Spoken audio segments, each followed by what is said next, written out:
Hello friends, Shashi Agarwal channel के अंदर मैं doctor Shashi Agarwal welcome you all. आज का जो हमारा सब्जेक्ट है वो है ट्रेनिंग एंड डेवलपमेंट, और जिसके अंदर we are going to understand what are the methods of induction training and what are the various types of induction.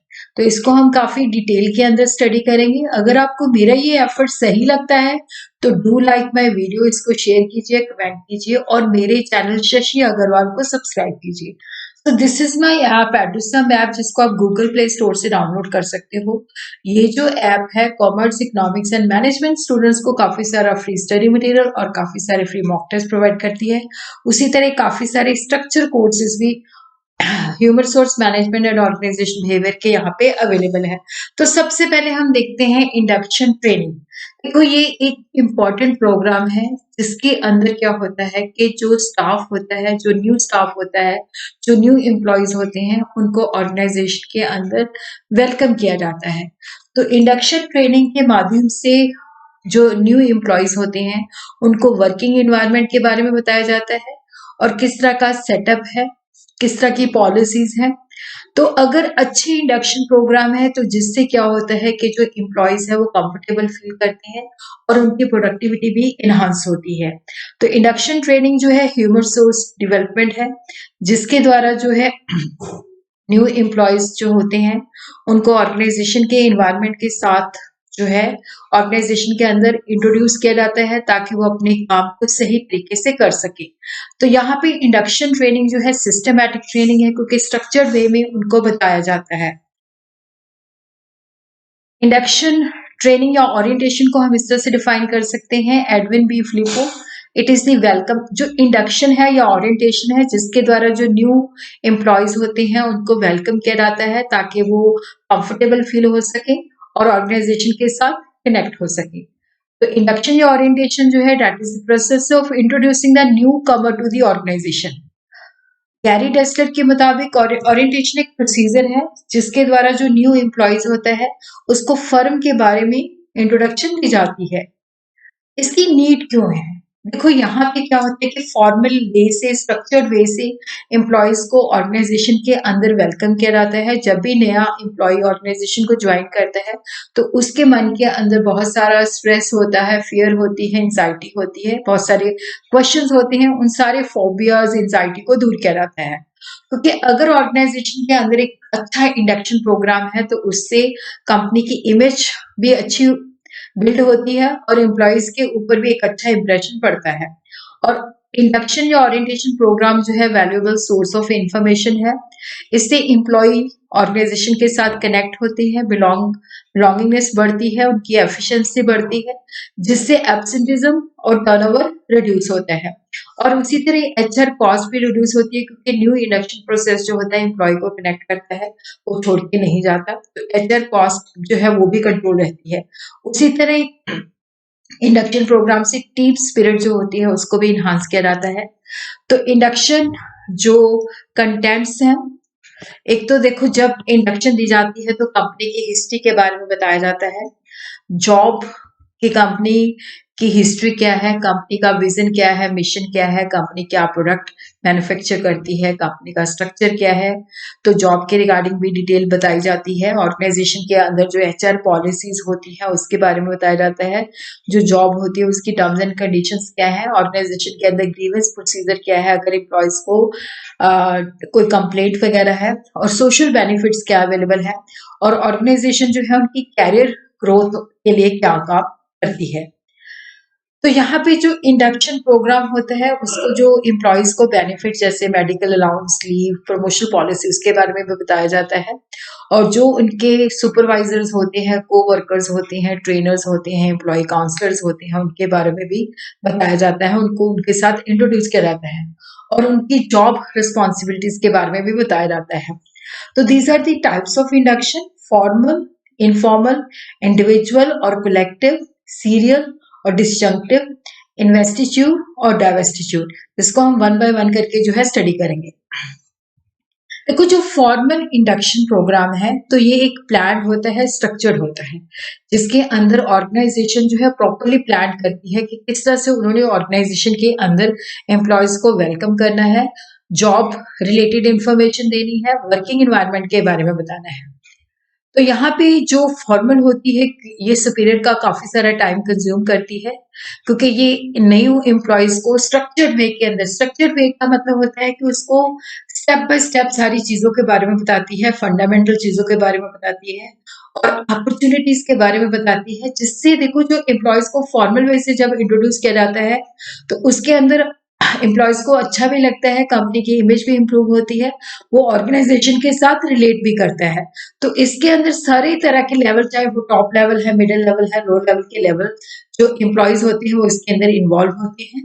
तो इससे क्या होता है कि जब फॉर्मल वे में इंडक्शन प्रोग्राम्स होते हैं तो कंपनी जो होती है एम्प्लॉयज को अच्छा लगता है और कंपनी जो है उनका ट्रस्ट विन करती है और एम्प्लॉयज को भी कंफर्टेबल फील करता है और वो ऑर्गेनाइजेशन के बारे में उनकी पॉजिटिव इमेज जो है बिल्ड होती है।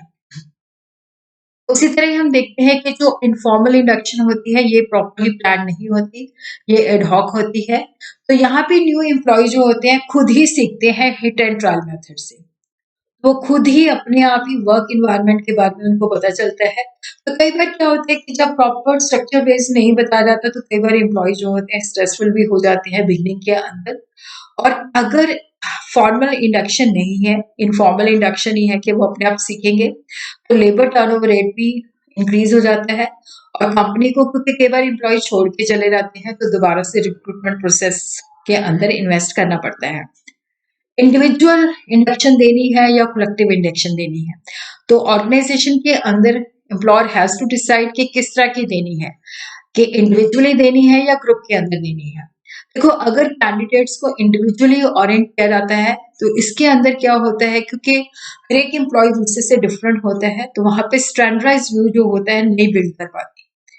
और इंडिविजुअल ओरिएंटेशन जो होती है टाइम टेकिंग होती है, एक्सपेंसिव प्रोसेस होती है, तो ये स्मॉलर ऑर्गेनाइजेशन के लिए ज्यादा सुटेबल होती है। ज्यादातर ऑर्गेनाइजेशन जो है ग्रुप के अंदर इंडक्शन देती है क्योंकि उसके अंदर स्टैंडर्डाइज भी हो सकता है और ज्यादा कॉस्ट भी इन्वॉल्व नहीं होती। लेकिन स्मॉल ऑर्गेनाइजेशन के अंदर इंडिविजुअल इंडक्शन दी जा सकती है।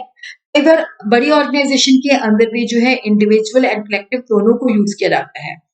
सीरियल और डिस्टिंक्टिव इंडक्शन, देखो सीरियल इंडक्शन का मतलब होता है जिसके अंदर जो एक्सपीरियंस्ड एम्प्लॉय होते हैं, जिनको तजर्बा होता है, जिनको कंपनी में काफी साल हो गए होते हैं, तो वो उनको रिस्पॉन्सिबिलिटी दी जाती है कि जो न्यू हायर्स हैं, जो न्यू एम्प्लॉयज हैं, उनको आपने ट्रेन करना है। तो वो न्यू एम्प्लॉयज के लिए ट्यूटर और ट्रेनर का काम करते हैं, रोल मॉडल का काम करते हैं।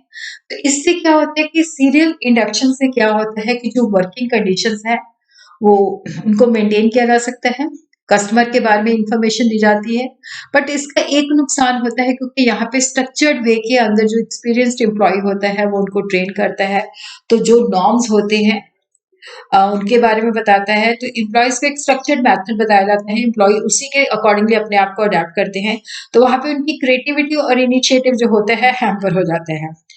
अगर ऐसी फैसिलिटी न्यू अपॉइंटी को ना दी जाए, जब उनको कोई गाइड या मोटिवेट करने वाला नहीं होता, तब उसको हम कहते हैं डिस्ट्रक्टिव इंडक्शन। तो इससे क्या होता है, क्रिएटिव और इन्वेंटिव एफर्ट जो होते हैं एम्प्लॉयज के प्रमोट होते हैं। ये नहीं है कि स्ट्रक्चर रूल्स, मतलब वो न्यू तरीके से सीखते हैं, बट इसका डिसएडवांटेजेस होता है कि कोई काम जो है उसको कैसे करना है उनको वहां पे कोई गाइड करने वाला नहीं होता। उसी तरह हम देखते हैं इन्वेस्टिट्यूड और डाइवेस्टिट्यूड। तो इन्वेस्टिट्यूड इंडक्शन के अंदर क्या होता है कि देखो जैसे हमने किसी प्रोफेशनल बंदे को रखा है, उसको इस वजह से रखा है उसके अंदर ये स्पेसिफिक ट्रेड्स हैं, तो जो प्रोफेशनल जॉब के अंदर रिक्वायर्ड होते हैं वो उसके अंदर प्रेजेंट होते हैं। तो यहाँ पे उन्हीं ट्रेड्स को कहा जाता है कि भाई ये ट्रेड जो है हमने इसी वजह से रखा है तुझे, उसको रेटिफाई करते हैं। जितने भी हाई प्रोफाइल अपॉइंटमेंट्स होती हैं इसी आइडिया के ऊपर बेस्ड होती है कि इस व्यक्ति को हमने इस पोस्ट के लिए तभी रखा है क्योंकि इसके पास ये ट्रेड्स ऑलरेडी थे।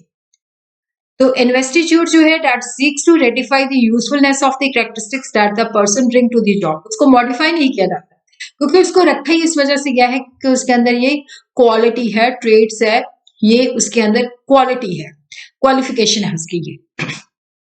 लेकिन डाइवर्सिट्यूड के अंदर क्या होता है कि यहाँ पे माइनर मॉडिफिकेशन की जाती है कि जॉब जो न्यू बंदा रखा जाता है तो उनको इसलिए सिलेक्ट किया जाता है कि उनमें पोटेंशियल होता है।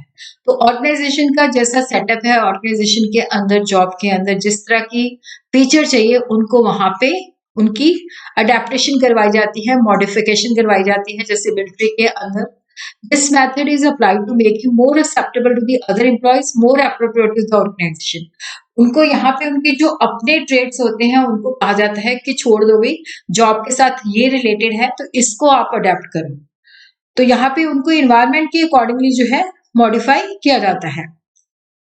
और जो एम्प्लॉयज हैं जिनको इंडक्शन देना है, न्यू एम्प्लॉयज है, जो एम्प्लॉयज प्रमोट हो जाते हैं या जो ट्रांसफर होके आते हैं, या सारे करंट एम्प्लॉयज को दिया जाता है अगर कोई भी ऑर्गेनाइजेशन के अंदर चेंजेस आती हैं। तो इंडक्शन की जो रिस्पॉन्सिबिलिटी है सुपरवाइजर की हो सकती है, हेड ऑफ द डिपार्टमेंट की हो सकती है, एचआर डिपार्टमेंट की हो सकती है, मेंटर या कोवर्कर हो सकते हैं, या स्टाफ रिप्रेजेंटेटिव हो सकते हैं।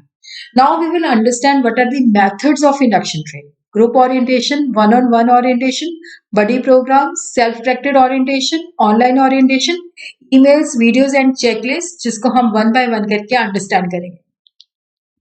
देखो, ग्रुप ओरिएंटेशन का मतलब है कि यहाँ पे जो इंडक्शन ट्रेनिंग है वो ग्रुप को दी जाती है। तो इससे क्या होता है कि पूरे ग्रुप को दिखाया जाता है, तो काफी सारे लोगों को कवर किया जाता है। तो एम्प्लॉयज को भी अपॉर्चुनिटी मिलती है, वो ऑर्गेनाइजेशन के बारे में, कल्चर में, बिजनेस प्रैक्टिस और दूसरे लोगों के साथ कनेक्ट भी हो सकते हैं। तो यहाँ पे होता है कि इसकी इफेक्टिवनेस के लिए होता है कि पहले जो है बेसिक चीजें बताई जाती हैं, फिर फेस टू फेस सेशन लगाए जाते हैं ताकि बेटर लर्निंग हो सके। बट अगर क्या होता है, क्योंकि ग्रुप में दी जाती है और अगर किसी एम्प्लॉयज की जो स्टार्टिंग डेट है वो सेम नहीं है और ग्रुप सेशन शुरू हो चुके हैं, वो लेट ज्वाइन करता है, तब वहां पे काफी गैप होता है, तो ये ट्रेनिंग जो होती है इनइफेक्टिव हो जाती है। बट अगर ये बहुत इफेक्टिव हो सकती है अगर हम इसको पहले जैसे जो न्यू एम्प्लॉयज हैं उनको ऑनलाइन और वन टू वन ओरिएंटेशन दें, उसके बाद जो होता है उनको ग्रुप ओरिएंटेशन दें। वन ऑन वन ओरिएंटेशन के अंदर क्या होता है कि जैसे नाम से ही पता है, वन बाय वन करके जो है उनको ओरिएंटेशन दिया जाता है। सुपरवाइजर या ट्रेनर जो होता है one two one orientation activity करता है, न्यू एम्प्लॉयज को उसके डिपार्टमेंट, टीम, प्रोसेस, रिसोर्सेज और टूल्स के बारे में बताता है। और उसी तरह ये काफी सक्सेसफुल होती है जब इसको प्लान एक्टिविटी के साथ सप्लीमेंट करते हैं या चेकलिस्ट के साथ गाइड किया जाता है। बड़ी प्रोग्राम्स, तो यहाँ पे बड़ी प्रोग्राम जो होता है, पार्टनर होता है जो न्यू एम्प्लॉयज को पूरी तरह से मेंटरिंग करता है, बताता है, उसके फ्रेंड के रूप में काम करता है, उसको गाइड करता है, एडवाइस करता है। और इससे क्या होता है कि जो भी डाउट्स होते हैं वो अपने बडी से पूछ सकता है, गाइडेंस ले सकता है। इससे क्या होता है कि एम्प्लॉयज जो है ऑर्गेनाइजेशन के साथ कनेक्ट होता है, क्योंकि उसकी जो प्रॉब्लम्स होती है वो बहुत क्विक वे में हैंडल हो जाती है। तो बड़ी प्रोग्राम जो है एक टूल है जिससे न्यू एम्प्लॉय जो होता है जो ऑर्गेनाइजेशन के साथ कनेक्ट हो सके, क्योंकि यहाँ पे एक व्यक्ति है जिसके साथ वो अपनी सारी चीजें शेयर कर सकता है, जो उसको गाइड कर सकता है। सेल्फ डायरेक्टेड ओरिएंटेशन के अंदर क्या होता है कि भाई तुझे हमने नहीं सिखाना, तूने खुद सीखना है। It is the process of learning individually by self. तो यहाँ पे लर्निंग जो होती है, क्योंकि पहले जो प्रोग्राम्स किए हैं वहां पे ऑर्गेनाइजेशन ने स्ट्रक्चर्ड वे में लर्निंग के मेथड किस तरह से एम्प्लॉयज को जो है फेमिलराइज करना है। यहाँ पे इंडिविजुअल जो है खुद एफर्ट्स करेगा वो ऑर्गेनाइजेशन को जान सके। तो एम्प्लॉय यहाँ पे रिस्पॉन्सिबिलिटी लेता है, देखता है कि मैंने किस तरह का ट्रेनिंग कंटेंट लेना है, जो भी उसका इंडिविजुअल लर्निंग इंटरेस्ट है, नीड्स है। तो उसके अंदर क्या होता है कि जब यहाँ पे जो लर्निंग मतलब जो एम्प्लॉयज का पर्सनल स्टेक होता है वो बहुत ज्यादा इनिशिएटिव लेते हैं और जल्दी सीखते हैं और उनका मोराल और प्रोडक्टिविटी भी बूस्ट होता है। बट अगर जो एम्प्लॉयज हैं कई बार वो फ्रस्ट्रेट भी हो जाते हैं जब उनको कोई गाइड करने वाला नहीं होता। ऑनलाइन ओरिएंटेशन के अंदर देखो, यहाँ पे जो ऑनलाइन ओरिएंटेशन है, जैसे कि नाम से ही पता चलता है, यहाँ पे ऑनलाइन जो है उनको ओरिएंटेशन दी जाती है। तो उनको बताया जाता है, उनको लिंक शेयर किया जाता है। तो यहाँ से आप ऑर्गेनाइजेशन के मिशन, विजन और वैल्यू सिस्टम को अंडरस्टैंड कर सकते हो और यहाँ पे इंटरेक्टिव लर्निंग के अंदर पार्टिसिपेट कर सकते हैं। तो यहाँ पे ग्रुप ओरिएंटेशन की शेड्यूल किए बिना वो यहाँ से सब कुछ सीख सकते हैं।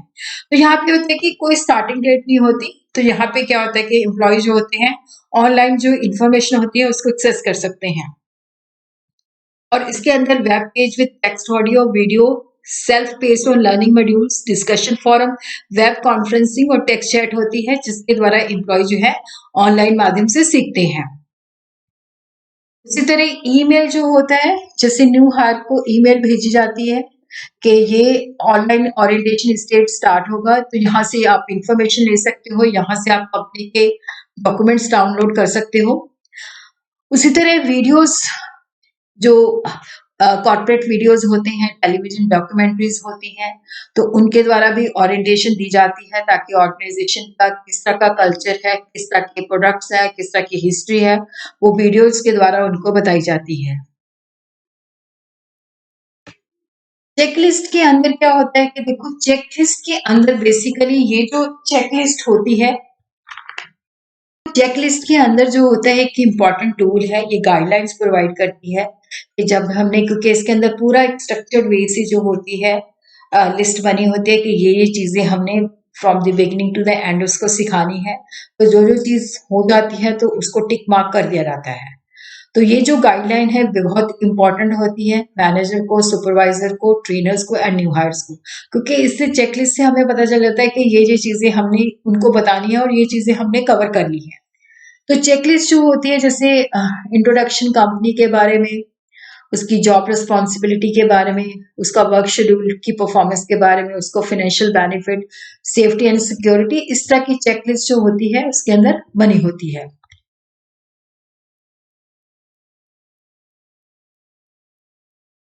इसी तरह हम देखते हैं ओरिएंटेशन किट्स। तो यहाँ पे होता है कि एक जो है ओरिएंटेशन किट जो है बेसिकली प्रोवाइड की जाती है, जिसके अंदर काफी सारी इंफॉर्मेशन होती है। तो जैसे ऑनलाइन ओरिएंटेशन होती है, लेकिन फिर भी जो होती है उनको किट दी जाती है। ओरिएंटेशन जो होती है फोल्डर होता है, या इनवेल्प होता है, या ब्रीफ केस होता है, या कस्टमाइज कैरियर होता है, जिसके अंदर काफी सारी इंफॉर्मेशन होती है। जैसे ऑर्गेनाइजेशन की तरफ से वेलकम लेटर होता है, एम्प्लॉय हैंडबुक होती है, फिर बताया जाता है कि ये पर्सोनल और उनकी रिस्पेक्टिव पोजीशन के बारे में बताया जाता है, किस तरह से वो ऑनलाइन ओरिएंटेशन रिसोर्सेज को एक्सेस कर सकते हैं, और उसी तरह लिस्ट ऑफ लोकल एमिनिटीज के बारे में बताया जाता है।